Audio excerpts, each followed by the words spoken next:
Okay, so now we're going to go into changing up the various scenes for specific race tracks. So obviously you'll be commentating different race tracks and potentially even for different series like D1 and D2 and maybe shuffling between LNR and AMA. So you're going to need to obviously swap out, for instance, track guide. So we'll hit this one here. I still haven't muted, obviously. And this intro is going to be for Suzuka, Japan, right? What if, for example, your next race is in Britain, so you've wrapped up your Suzuka stream and you want to change up this graphic to be Silverstone.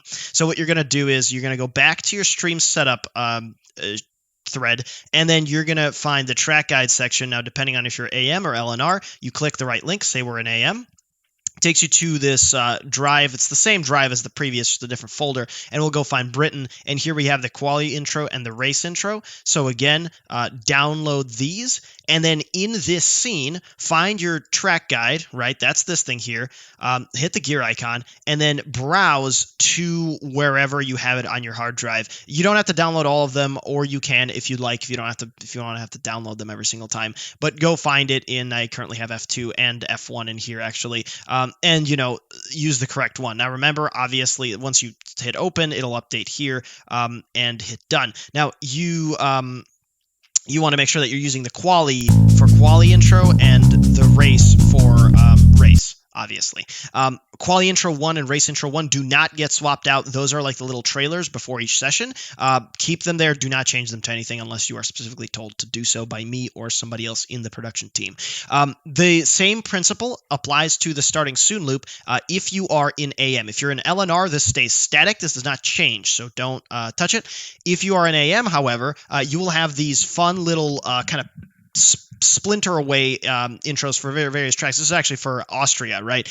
Now, let's say we want to do a different track now. Say we're on Britain, right? We will have to go once again to the starting soon screen link. Now we go to this one, and then in say we're in AMA, right? And we have our various rounds. So you can see season 2, we actually started these with round 6. So season 2, round 6 and through 12, right? These will be updated for upcoming seasons before the season starts, so you have access to them. So same thing, you can select one, hit download, and then in here you can hit the gear icon and swap it out using the browse function. You can see I have them all here. So if I want Britain, I'll go Britain, and it'll do me the Britain one. Now, if you are, if one of these does not exist for your race for some reason, say the race, the calendar changed, and you guys are no longer doing the British Grand Prix for round 12, you're doing Azerbaijan or something, or if, for instance, you're just not sure, right? You can also go in this.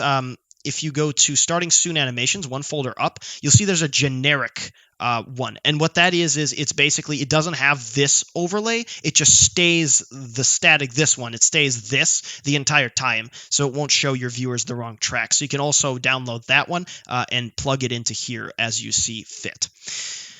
So we are now on the last section of our little video. Before we go through that, obviously, let's go through the sequence in which you will be showing these screens. The starting soon loop will be the loop that you have on while you're setting up the stream, while your viewers are trickling in before the session starts. After you load into the session with all the drivers and the black screen of death is gone, you switch to quali intro 1, and then to immediately after that one wraps up to quali intro 2. Then once this thing plays all the way through, you switch to live game capture, and that you spend the rest of the session in live game capture, switching maybe between this and the window and window or the replay, depending. Obviously, we'll set those up in a different video. Then once the quality session ends and you go back into the loading screen, you hit race intro 1.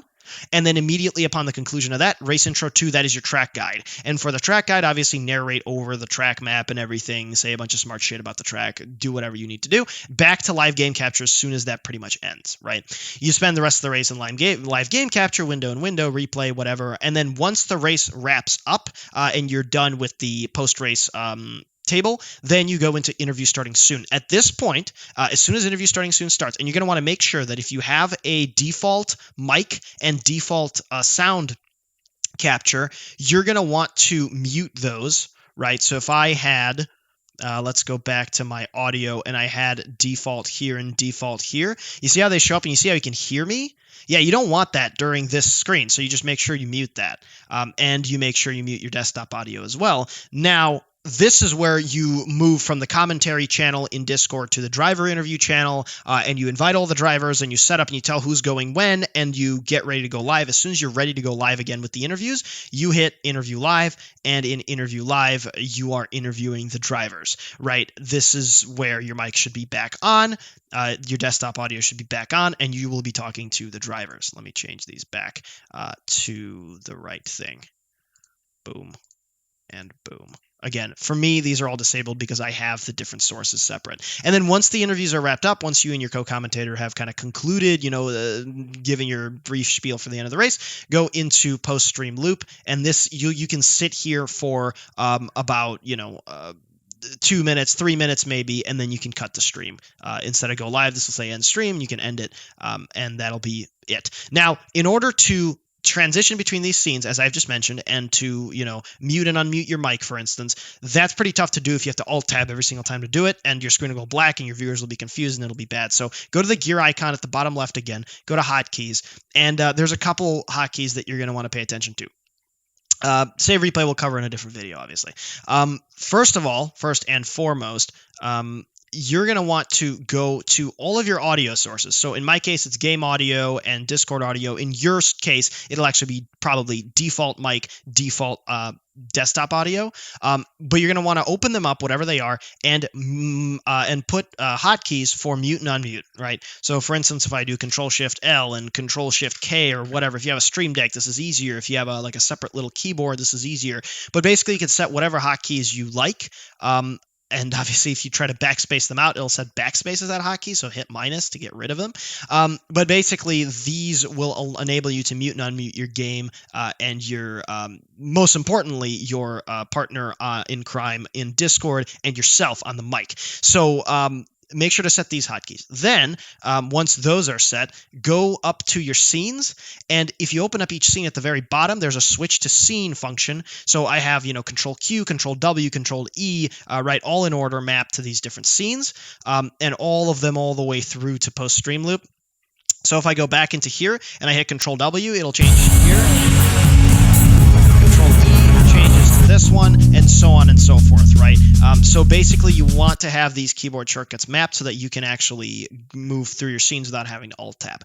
That covers all of the basic setup things for the purposes of this video. More videos will be linked in this channel as I make them. So this is going to be the first one. We'll do replays next and so on and so forth. So be on the lookout for those. And if you have any questions about anything, please contact the creative director. At the moment, that's me. Maybe later on, it'll be somebody else. They will be able to answer any of your questions regarding streaming and stream setups and graphics. So thank you for watching this video. Really important one. And thank you for helping AM deliver some great content to its viewers. Good luck and have fun.